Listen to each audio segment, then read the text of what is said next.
Welcome friends. Today we are presenting a beautiful story, Eve's Diary. So let's start the story. The diary begins on a Saturday, a day after Eve's creation by God. She begins recording her days in the diary as she has some instinct that tells her that these details are going to be important to the historian someday. She considers herself an experiment and nothing more. She is not the entirety of the experiment, though, but only a part of it. She main part, according to her. However, she is aware of her role as a caretaker and nurturer of the rest of God's creation, the natural and the animal's world, as vigilance is the price of supremacy. Eve describes the world undergoing the act of creation with God actively creating life and beauty all around. There are slight imperfections somewhere that can easily be rectified. Eve informs that the moon accidentally escaped its place the previous night, which saddened her as she is extremely fond of gazing at its beauty. She is certain, however, that the ones who found it would never return it, as she would not have herself had she been in their position. This reflects her honesty and self awareness. She wishes to have at least 5 or 6 moons and put stars in her hair, but she knows that it is impossible because of great distance they are at. She has tried multiple times to catch them and has failed. Too tired to go back home, she sleeps nestled amongst tigers who live on strawberries. Despite never having seen one before, Eve is instinctively aware that the stripped animal before her is a tiger. She confesses having a weakness for pretty things but has difficulty grabbing them due to her inexperience in judging distance. She also comes up with a new exam. She scratched experiment since the thorn. Eve then encounters Adam, whom she calls the other experiment, and follows him around all day. More curious about this man, that other replies since she places him in the category of one. Initially afraid of getting caught, she keeps growing bolder and follows him openly, scaring him into climbing a tree. She is annoyed at Adam resting up on a tree all day and wonders if he ever does anything else. She also writes diligently that, contrary to her previous expectation, the ones who got the moon returned it, surprising Eve with their kindness and honesty. Eve wants to show her appreciation but annoyed by Adam's lack of enthusiasm or initiative. She considers him low, crude, and unkind, horrified at his attempts to catch fish before she shoos him away. Distinguished her with his lack of compassion for the teeny fishes. However, his use of language thrills her as she has never heard anybody speaking other than her. This rekindles her interest in him as she loves to talk.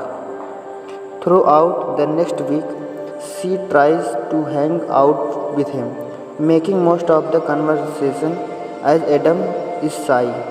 As they spend time together, Adam appears more comfortable in Eve's presence, while she constantly tries to be useful to him to increase his regard for her.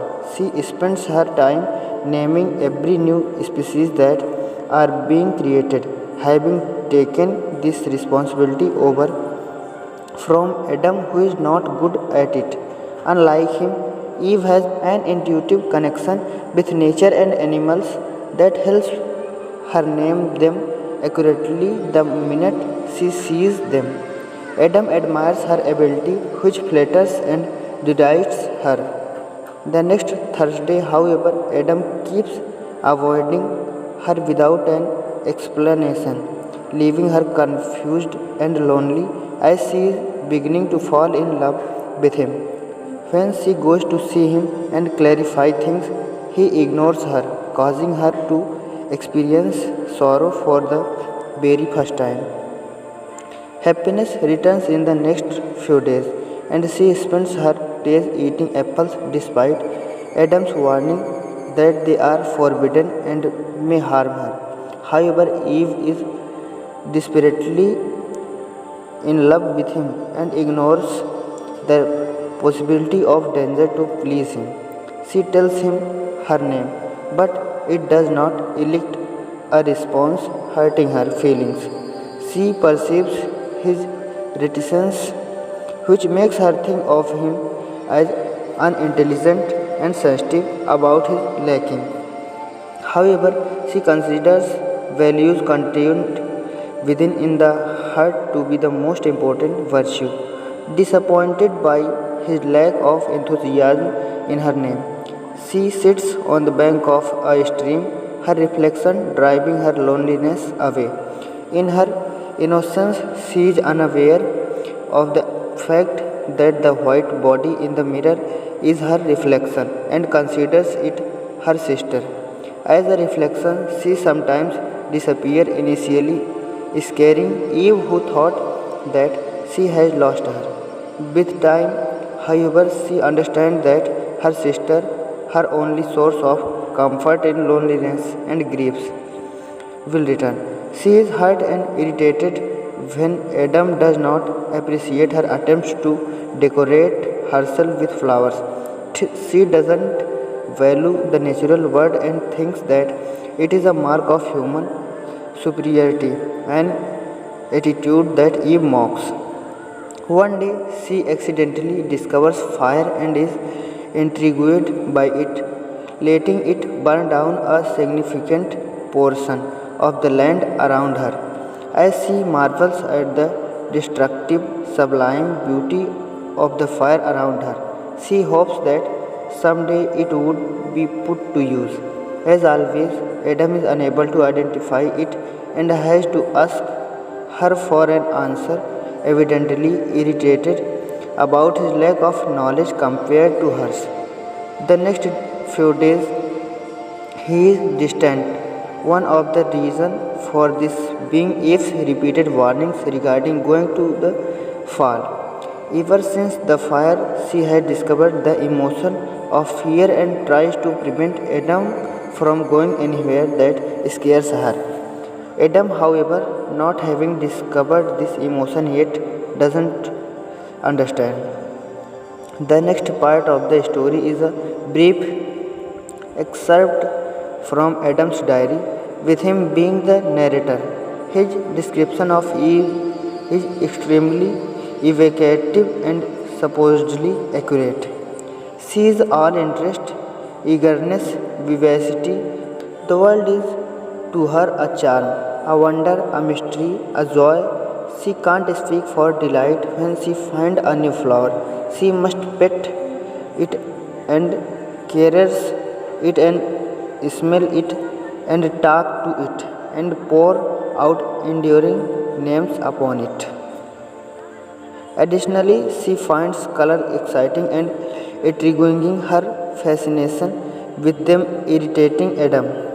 He would prefer her to be quieter and more stable, allowing him to look at her and admire her beauty. He notes her interest in every animal she encounters, even that one he is indifferent towards.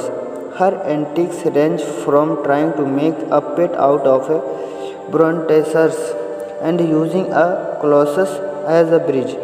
He confesses that her curious, questioning spirit attracts and influences him. He also notes that animals are drawn to her, like they share an instinctive affinity towards her as she does to them. The narrative shifts back to Eve's perspective again, depicting her spending time among nature and traveling with animals to escape the loneliness that comes from the unwelcome treatment that she received from Adam. The animals all talk to her, and some are even able to understand her even though she can't understand their language. This makes her ashamed of her inadequacy, and as the principal experiment, she resolved to learn to communicate with them. She has a scientific temperament, preferring to test out theories and hypotheses instead of just coming up with one. She gathers considerable knowledge about the natural world through her experimentation. She believes the purpose of her existence is to be of finding out all the secret hidden in the world and be grateful to God for his creation. Knowledge excites her and she loves excitement. The next part is a sudden transition to the post-Lesbian life of Adam and Eve, with the entry titled After the Fall. Eve misses the Garden of Eden and its breathtaking, enchanting beauty and purity. But on earth, she has Adam and is content with their love for each other. She loves with not for any of the world desirable qualities that she admires: his strength, his handsomeness, his chivalry, graciousness. She understands that love is not rational, and her love is primarily an attraction of her sex to the only exciting member of the opposite sex. She loves him because he is hers, and he is masculine, complementing her femininity.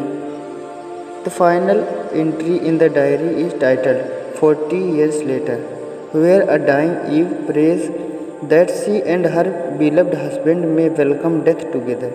She prays this longing will last till the time that love exists between a man and a woman, and it shall be named after her.